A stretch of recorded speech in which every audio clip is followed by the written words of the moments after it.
2 தேவதைகளுக்கு இன்னைக்கு தகப்பனாக இருக்காரு. அவருக்கு மிகப்பெரிய கரகோஷம் கொடுத்து வரவேற்று பேச வச்சார். எல்லாருக்கும் வணக்கம். எல்லாருமே சொல்கிறது மாதிரி இந்த மேடை எனக்கும் ஒரு முக்கியமான பதிவாக பார்க்குறேன். நம்ம எவ்வளோ படங்களை ஒர்க் பண்ணியிருப்போம், எவ்வளோ பேருக்கு எழுதியிருப்போம். சின்ன வயசில் பள்ளிக்கூடம் போகும்போது கிராமங்களில் கொண்டாந்து செங்கிப்பட்டி கமலா தேட்டரில் அங்கேயும் ஒரு கமலா இருந்துச்சு, ஒரு டூரிங் டாக்ஸ். அப்போ எந்த போஸ்ட் ஓட்டினாலும் கவுண்டமணி செந்தில்னு இருக்கும். அப்போ அவங்களோட உயரம் இவங்களுடைய ஆளுமை தெரியாது. ஆனால் பசங்க எல்லாருமே சொல்லி கவுண்டமணி செந்தில் படண்டா போலமாடா அப்படிம்பாங்க. கதாநாயகன் தெரியாது, கதாநாயகி தெரியாது, இயக்குனர் தெரியாது, என்ன கதை தெரியாது. ஆனால் அந்த பேரை கேட்ட உடனேயே படத்துக்கு போகலாமா அப்படிங்கிற ஒரு கூட்டத்தில் நானும் ஒருத்தனாக இருந்தேன். அதனால் இந்த படத்தில் நாங்கள் இந்த மேடையில் நிற்கிறது நான் ரொம்ப ப்ரிசியஸாக நான் நினச்சிட்ருக்கேன். ரெண்டாவது, ஐயா கவுண்டமணி ஐயா அவர்களை பற்றி பேசணும்னா மணிக்கணக்கில் பேசலாம். ஏன்னா அவர் ஒரு காலகட்டத்தில் அந்த சினிமாவுக்கு நான் வந்ததுக்கு பிறகு நிறைய மனிதர்களை பற்றி படிக்க போகும்போது பார்த்தா, கதாநாயகர்களை நம்பி எடுத்தார்களோ இல்லையோ, ஐயா கவுண்டமணியை பற்றி நம்பி எடுத்த தயாரிப்பாளர்கள் ஏராளமான பேர் திரையுலகில் இருந்துகிட்ருக்குறாங்க. அவர் கால்ஷீட் இருக்குன்னா படம் எடுக்கலாம் அப்படிங்கிற ஒரு காலகட்டம். அதே போல் இன்றைக்கி பார்த்திங்கன்னா எனக்கு ரொம்ப ஆச்சரியமாக இருக்கும், எவ்வளோ பெரிய நிகழ்வுகளை கூட ஒரு புன்னகையால் கடந்து போகலாங்கிறத அழகாக சொன்னது அவர் தான். இன்றைக்கி உலகத்திலேயே மிகப்பெரிய சர்வாதிகாரியாக நினைக்கப்பட்ட ஹிட்லரையே ஒரு நகைச்சுவை நடிகன் தான் ஈஸியாக ஒரு கேளிக்கை சிரிப்பால் கடந்து போனோம். சார்லி சாப்ளின்ங்கிற ஒரு மிகப்பெரிய நடிகன். அவன் பெயரை சொல்கிறதுக்கே பயப்பட்டுச்சு உலகம். ஹிட்லர்னு பெயரை சொல்கிறதுக்கு பயப்பட்டுச்சு. ஆனால் ஒரு நகைச்சுவை கலைஞன் திரையில் நின்று சாதாரணமாக போகிற போக்கில் தூசியை தட்டி விடுறது மாதிரி ஒரு ஒற்றை புன்னகையால் கடந்து போனான். அந்த விஷயத்தை அப்படியே மொழி மாற்றி தமிழ் திரை உலகத்தில் பார்த்திங்கன்னா, இவர்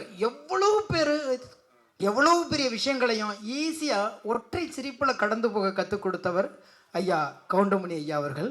அவருடைய படத்தில் இன்றைக்கி நானும் ஒரு ஓரத்தில் ஒரு புள்ளியாக இருக்கேங்கிறது ரொம்ப மகிழ்ச்சியாக இருக்குது.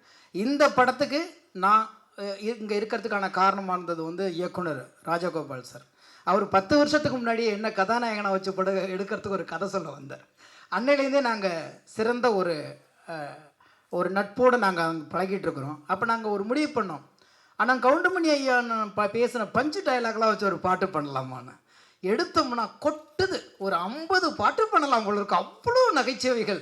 ஆனால் எல்லாத்தையும் அடக்க முடியாது இல்லையா, ஒரு சங்குக்குள் சமுத்திரத்தை அடைக்க முடியாத மாதிரி ஒரு சின்ன துளி இந்த படத்துக்கு எதெல்லாம் தேவையோ எதெல்லாம் வேணுமோன்னு எடுத்துக்கிட்டு அதை ரொம்ப சிரமப்பட்டோம். அந்த டயலாக்கை மட்டும்தான் ஒரு வார்த்தை கூட நான் யோசிக்கவே இல்லை. அண்ணன் ஏற்கனவே பேசி வச்சுட்டாங்க. நாமெல்லாம் ரசித்த வரிகள், ரசித்து கைத்தட்டின வரிகள், அதையெல்லாம் எங்கெங்கே கோக்கணுங்கன்ட்டு இயக்குனர் இசையமைப்பாளர் சித்தார்த்த கூட உட்காந்து அந்த பாட்டை பண்ணோம். எனக்கு ரொம்ப மன நிறைவாக இருந்துச்சு. இன்றைக்கி நான் கேட்கும் பொழுது வீட்டிலையும் சிரிச்சுக்கிட்டே இருப்பேன். அந்த பாட்டு எழுதும்போது நம்புறீங்களே இல்லையோ ஒரு 50 பக்கம் எழுதியிருப்பேன் அதுக்கு.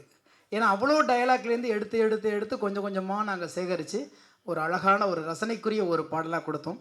அதே மாதிரி ஒரு கமர்ஷியல் சாங், வழக்கமாக ஸ்னேகனாகவே ஒரு கமர்ஷியல் சாங் கொடுப்பாங்க, அப்படியே ஒரு முத்திரை குத்தி வச்சுருக்காங்க. அதனால் இந்த படத்தில் 2 பாட்டு எழுதியிருக்கிறேன். அதை மீறி இந்த 2 பாட்டு எழுதுறது படத்துக்கு நம்ம இந்த ஒரு பாடலாசிரியர் நிற்கிறதை விட கவுண்டமணி ஐயாவுடைய நான் சின்ன வயசில் பள்ளிக்கூடத்தில் ரசித்த ஒரு மகா கலைஞனுடைய ஒரு படத்தில் நானும் இருக்குங்கிறது ரொம்ப மகிழ்ச்சி. எனவே 1000 நடிகர்கள் வந்தாலும் அடுத்த தலைமுறை நடிகர்கள் அவர்களை ஓரங்கட்டி கொண்டே இருக்கிறார்கள். எல்லாருக்கும் மாற்று இருக்கிறது, ஐயா கவுண்டமணி ஐயாவுக்கு மட்டும் எப்போதும் மாற்றே இல்லை. ஒரே ஒரு கவுண்டமணி தான், ஒரே ஒரு ஜாம்பவான் தான். ஏன்னா அவரோட இடத்த யாராலும் நிரப்ப முடியாது. ஏன்னு கேட்டிங்கன்னா, அவர் திட்டினா மட்டும்தான் யாருக்கும் கோபம் வராது. அவர் கிண்டல் பண்ண மாதிரி தான் யாருக்கும் ஒரு மாதிரி அந்த சையாக வராது. ஏன்னு கேட்டிங்கன்னா, நேசிச்சிட்டோம். பிடிச்சவங்க எவ்வளோ சொன்னாலும் பிடிக்கும் இல்லையா நமக்கு. பிடிக்காதவங்க சிரித்தா கூட நமக்கு பிடிக்காது, ஆனால் பிடிச்சவங்க முறைச்சா கூட பிடிக்கும் இல்லையா. அந்த மாதிரி எல்லாருக்கும் பிடித்த ஒரு கலைஞன், அவரை கொண்டாட வேண்டிய ஒரு காலகட்டத்தில் நின்றுக்கிட்டு இருக்கிறோம். இந்த மேடையை பார்க்கும்போதெல்லாம் எல்லாமே ஒரு ரெட்ரோ காலம் திருமணது மாதிரியே இருக்குது. நம்ம விசில் அடிச்சுக்கிட்டு டூரிங் டாஸில் படம் பார்க்கும்போது யாரையெல்லாம் ஆகாய மாதிரி அண்ணாந்து பார்த்தோம், அவ்வளோ ஜாம்பவான்கள் இருக்கிறாங்க. அந்த மேடையில் எனக்கு ஒரு நாற்காலி கிடைத்ததற்காக தயாரிப்பாளர், இயக்குனர், இசையமைப்பாளர், என் கூட சேர்ந்து எழுதின அன்பு தம்பி மோகன்ராஜ் எல்லாருக்குமே நன்றி கூறி விடைபெறுகிறேன். நன்றி, வணக்கம்.